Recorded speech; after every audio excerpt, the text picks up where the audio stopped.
Hello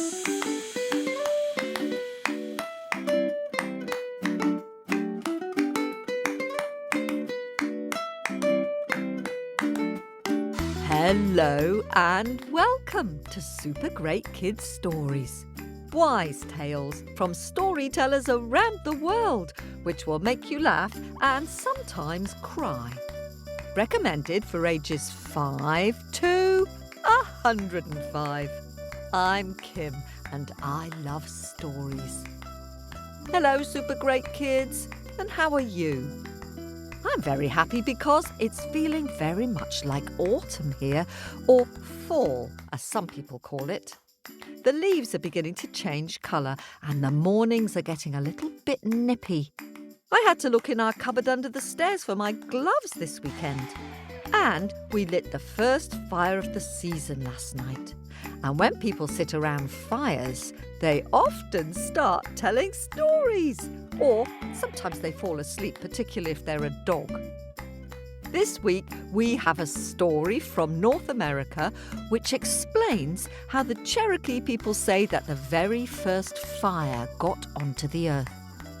The storyteller is Lisa La-Rue Baker, who lives in Kansas in the US.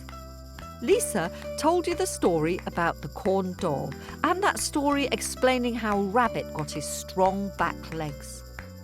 Another reason to be cheerful this week is that I got to meet one of our fans who lives in India. Her name is Leona. She's 6.5 and lives in Assam. And she got up in the middle of the night to watch our most recent online show with Kate Corkery. It's exciting for us to meet people like you who enjoy these stories as much as we do.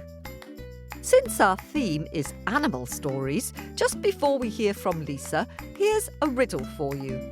Can you guess which animal this is? I swoop in the night with eyes that shine bright, and I live in hollow trees. My head is large, my face is flat, and I love telling stories. I have feathers of brown or grey or white, and I sleep in the day and come out at night. What am I? Have a think about that. And if you've already guessed, could you make up your own riddle about a different animal while we have a quick word with the grown-ups? Ready? Off you go.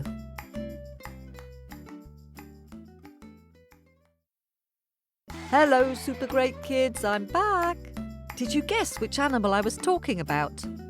Give yourselves a pat on the back if you guessed that the answer was an owl. Ooh, ooh, ooh, ooh. An owl is one of the animals in this week's story. Did you think of a riddle? All you have to do really is think of about 3 things which makes that animal stand out, and then you could try them out on your family and friends. Now, it's time for this week's story. So, let's give a big hello to Lisa La-Rue Baker. Hello, Super Great Kids, or OCO as we say in the Cherokee language.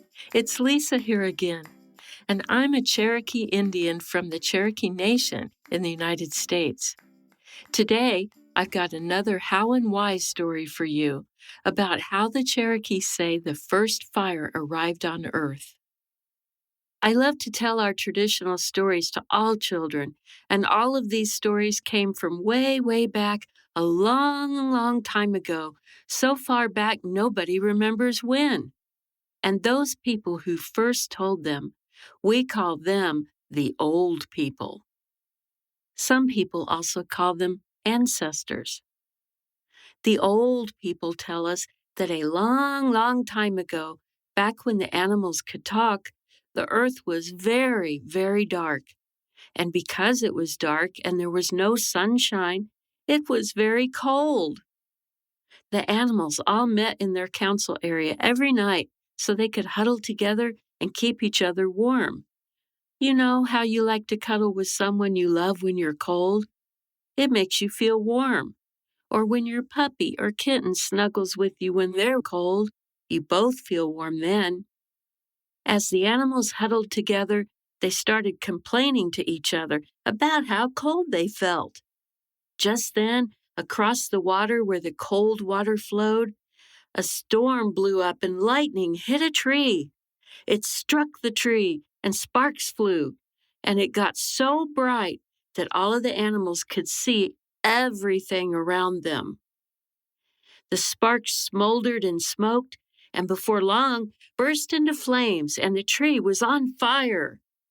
It wasn't long before the warmth of the fire started floating over the creek and reached the animals in their council area. "Oh, it feels so nice," said the mama bear, and she was able to see all of the other animals very well with the light from the fire. The badger said excitedly, "Yes, we need to get some of those sparks and fire so we can have light and warmth whenever we need it." "Yes, yes," all of the animals agreed together and jumped up and down. But then, as they calmed down and got very quiet, one of the little mice said, "But how are we going to get it?" "Yeah," said the squirrel. "Who's going to be brave enough to go get it?" They looked around at each other, and for a moment, it seemed like nobody was going to volunteer to go get the fire. Suddenly, the brave cardinal bird spoke up. The male cardinal is so beautiful. He was a bird that was bright red all over and had a red beak. "I will go," he announced. Everybody cheered. Cardinal flapped his wings and took off over the water. He circled the tree and discovered that the fire was inside of a hole in the tree. It made the tree look like it was glowing. He swooped down to the hole and shaded his eyes with his wings so he could look deep into the hole.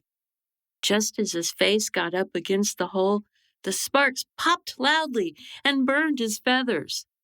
He rubbed his eyes and was so shocked and scared, and he flew back to the animal council as fast as he could. "Did you get it? Did you?" asked the fox. The cardinal faced all of the animals. I I forgot. The sparks scared me. They hurt my eyes." The animals all looked at his face and saw the big dark black mask across his eyes. And that is why the boy cardinal has his beautiful black mask. Well, since the cardinal didn't get the fire, the owl spoke up and said, "I will go get it. You need a smart, wise old owl to take care of something like this." Before the animals could answer, swoosh went his large wings, and he was on his way. When the wise old owl landed on a branch, he looked down into the hole and saw thousands of sparks and the beautiful glow of the fire, and his eyes opened wide up in amazement. Just then, the sparks popped and flew towards him, and he quickly turned his head, almost all the way around. He was so scared. And that is why the owl has big round eyes and can turn his head almost all the way around. After the owl returned to the animal council and he told them what had happened, they asked for another volunteer, and it didn't seem like anybody was going to volunteer. Then a small little voice said, Me, I'll go, I'll go." Everybody looked around to see where the little voice was coming from, and you will never believe who it was. It was the water spider, the raft spider. In Cherokee, we call the spider Kanoneski. Ka-no-neski. Kanoneski jumped onto the water and looked like she was skating. She skated over to the other side, and when she got to the shore, she used 2 of her 8 legs to roll up some of the earth and clay and made a little bowl. She crawled up and held out the little bowl so it would catch some of the sparks. But suddenly, Kanoneski thought, "How am I going to get this bowl of sparks back to the animal council?" So she made her way to the shore and spun a web all around the outside of the little bowl, and while the web was still attached to her, she swam across the water, pulling the little bowl along with the web. And that is how the first pottery and the first basket was made.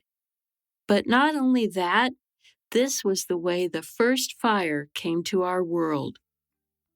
When she got back to the animal council, everybody cheered and jumped with joy and congratulated little Kanoneski. Even though she was little, she was able to do a big, important job.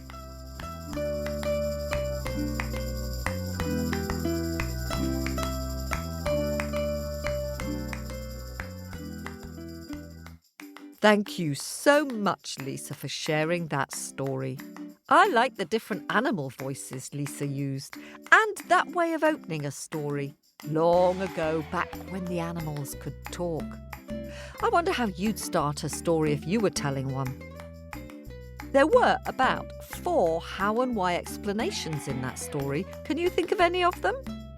We learned something about the cardinal bird and about the owl, and about how the first bowl was made and how the first weaving came about. Could you try testing your grown-ups and see if they can remember any of them? You'll be able to see how well they were listening. Do you think you'd have been brave enough to go off alone in the dark night to try and bring back some warmth for your friends? I'm not sure I would. It was very brave of that tiny little water spider. I think quite often we think of ourselves as being too small or a bit weedy to make a difference. But it's good to be reminded that even a little water spider can lend a hand or a spidery leg to her friends.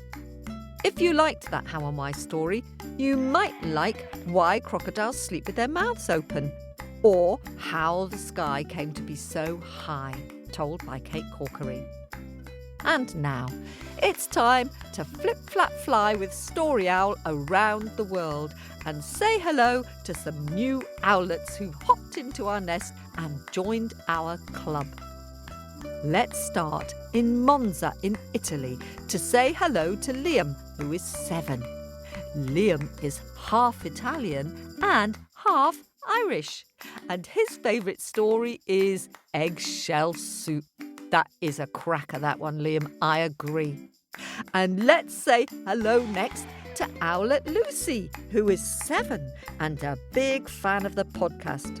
Her favourite story is The Brave Little Hummingbird.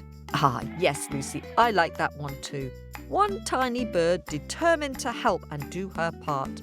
Thank you for reminding us of it. Over to the US now to say hello to Finn from Newton in New Hampshire. Finn just turned 4 and he's excited to listen to the super great scary stories now that he's an owlet. His favourite stories are Molly and the Leprechaun and the Finn McCool stories, since that's how he got his name. And let's fly south next to Knoxville in Tennessee to say hello to owlets Matilda, who is 7, and Elwood, who is 4. Hoo, hoo, hoo, hoo. They love listening in the car and before bed. Their favourite stories are The Ghost of the Bloody Finger and The Hairy Toe. And Elwood particularly likes the Anansi stories. Welcome to the nest. And heading west, we come to Loomis in California to say hello to Maddie, who is 5, and Mikey, who is 2. They listen to super great kids stories when they're in the car, at home, and when they're on holiday. Hurrah! Maddie's favourite stories are Rainbird and Baba Yaga. And Mikey's favourite stories are all of them. And let's fly across the pond to the UK now, to Minehead in Somerset, to say hello to Owlet Wren, who is 6. Wren's favourite story is The Magic Orange Tree. She also loves the super great scary stories. Very brave of you, Wren. I love The Magic Orange Tree too. More scary stories coming later this month, so watch out for that. And now we travel east to Durham in North Carolina to meet some super fans who've been listening for 3 years. Wow! So, Here's a big hoot out hoo, hoo, hoo, hoo, to Joanna, who is 9, Nathaniel, who is 7, and Lewis, who is 4. Their favourite stories are Cap of Rushes, The Ghost of the Bloody Finger, and Baba Yaga. Ooh, good choices. Welcome to the nest. And let's take a deep breath and fly a long way west now, all the way to Auckland in New Zealand to visit brothers Elvis and Jude, who are both 5. They've been listening before bedtime for nearly 2 years. They each drew brilliant pictures of the rainbird with lots and lots of trees and mountains. Thank you for that. And our Pick of the Week drawing goes to superfan and new owlet Raphael, who is 7. Raphael is from North Vancouver in British Columbia in Canada. He's drawn a very imaginative picture of a modern-day Baba Yaga and her hut. He says it still has a fence of bones and the chicken leg hut, but a modern-day Baba Yaga would also have a scary, fast car, which he's drawn for us. This summer, Raphael and his mum camped off-grid at a boat access-only location. And one of their sole bits of technology was listening to Super Great Kids stories. One very stormy day when the wind was particularly ferocious, Raphael stayed in his tent listening to Super Great Kids stories and said that helped him to keep calm and to send his mum super great magic story power to battle against the wind dragon and the flapping tarpaulins. Well done, Raphael, for being brave.